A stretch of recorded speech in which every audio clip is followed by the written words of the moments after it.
And India, as you know, I mean, why are we so bothered about the eggplant? Because we are the home of diversity. We have 2,500 varieties. Every part of India has tremendous dishes. And our coordinator from Bengal, who was at a meeting I just organized on 20 years of the GMO-free movement, he talked about, the last thing we do before our child goes for an exam, or someone's going for a marriage, or so anyone's going for work for which we want to have auspiciousness, we have to cook eggplant and feed it to them. And can you imagine if this eggplant is toxic? Where will the auspiciousness be? So it's deep in the Indian culture. And that's why the resistance was so high. I also feel the reason Monsanto tried this as the first food crop was precisely because it's so important. Yeah? Because they could knock the eggplant down, and they'd have the okra, and they'd have the potato, and they'd have the tomato, and they'd have the rice, and everything would fall into place. What they're basically doing with this set of new approvals is also deregulating. All the hard work done in Europe by citizens, by local governments, by parliaments, to put in place a secure system is sought to be dismantled. I don't think it's going to be easy, because already the agriculture minister was in touch with me yesterday from Italy, has said, today I'm passing a law that will not accept the European Commission's decision. Austria has made absolutely the same declaration. They will pass a law to make it illegal. The Biotechnology Regulatory Authority Act of India is very much like this John Imhoff saying, anyone who says climate change is happening should be thrown into jail. Well, this Biotechnology Regulatory Authority proposal has a number of clauses, and I'm giving this because you can be absolutely sure this is the kind of thing that will come to Europe too.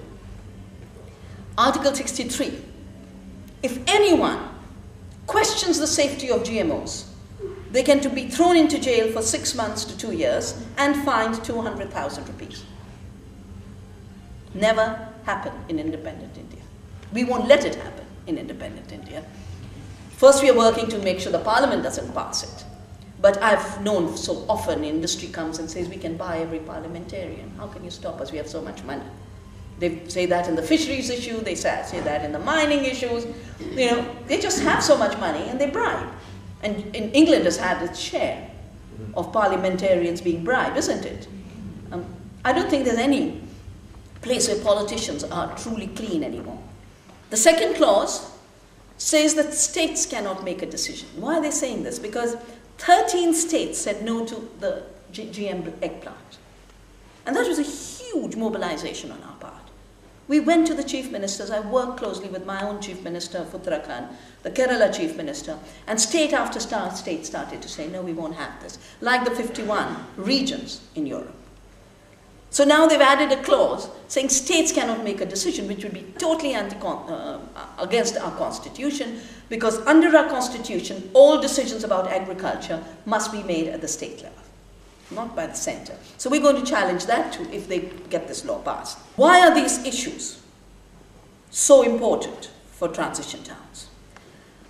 I think they're important because whether it is the destruction of the Copenhagen summit or it is the imposition of GMOs, both are based on the destruction of democracy. In the case of Copenhagen, 2 levels of democracy were violated. The first was democracy on the streets, where citizens from around the world had the same things to say. Yeah? Placards that said, there is no planet B. Yeah? Simple recognition that we can't mess up this fragile planet on which we live. And the second democracy was the democracy of the United Nations, where every voice counts, every country, down to the last small island called Tuvalu.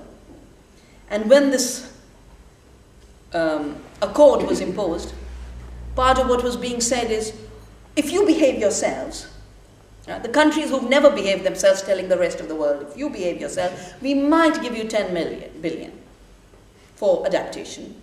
And down to 2020, we might give you 30 billion. 30 billion is what the climate disasters of last year have cost India, between the drought and the floods. One season, one country. And they're talking about 30 billion for the whole world. So Tuvalu said, you bring us a few pieces of silver and you want our people to die. We will not accept it. What Obama walked away with was the right to pollute, the right for industry to continue polluting. What John Daly has given us yesterday is the right to pollute. Both are based on the freedom of corporations to continue to pollute and the destruction of the democratic structures that could prevent this pollution. So we have to reinvent democracy. We have to reinvent democracy both for dealing with the climate havoc as well as for dealing with the GM havoc. In both cases, powerful corporate interests do not want responsibility. They do not want responsibility to the earth. They do not want responsibility to citizens. They do not want responsibility to the species on this planet. All they want is maximizing their returns. So the big interests who would like to carry on their pollution and turn it into a right rather than a crime must establish a dictatorship to do this. People do not want more climate catastrophes. People do not want their food system monopolized. People want the freedom to say to know what food they're eating and choose the food they're eating. Fundamental freedom. If we don't have that freedom, no other freedom matters. I have called the kind of democracy we need an earth democracy. And this means three very basic things. This morning, Stefan was giving his lecture in Gaia and citing Thomas Berry, that the world is not a collection of objects. It's a communion of subjects. In India, we call it the earth family. So if the earth is a family, then we are members of that earth family, and our first obligations are as earth citizens, and our rights are derived from that. The second premise of earth democracy is that the place where we are, we have a responsibility to it, which is why the initiative of Transition Town taught us is a practice of earth democracy, to be responsible for the place where you are, to make that sustainable. But the earth is also the entire planet, not just the local place we inhabit. Therefore, earth democracy challenges us to be simultaneously local and planetary. And I think that's the challenge for the Transition Town movement now. To be local in action, but to be planetary in consciousness and in awareness. It really strikes me that there's a good guy, bad guy thing going on, and that Monsanto are this sort of this evil corporation. I'm just wondering if you had a response to being able to communicate with them in a way that's, apart from what we're doing, which is the grassroots and the local work, but a way that we could communicate with them to try and change their consciousness or to expand them, because, I don't know, I'm uncomfortable with the idea that they need to be destroyed in some way, but it would be better to communicate with them. So. The communication issue, of course, must be kept open. But I've dealt with Monsanto now for more than 22 years. And in the 22 years, it's not that they don't know. They know. It's not that they don't know that the high-cost seed they're selling to Indian farmers are pushing farmers into debt, and indebted farmers are committing suicide. It's not that they don't know that a vegetable grower who has only a quarter-acre farm will not be able to afford the 50,000 rupee GM eggplant seeds they want to sell. They too will get into debt and get wiped out. I guess I'm not so uncomfortable with the idea of deliberate destruction. Because I've grown up in a society where our mythology is all about the contest between good and evil. You know, this is something new that's happening in the West, I'm finding.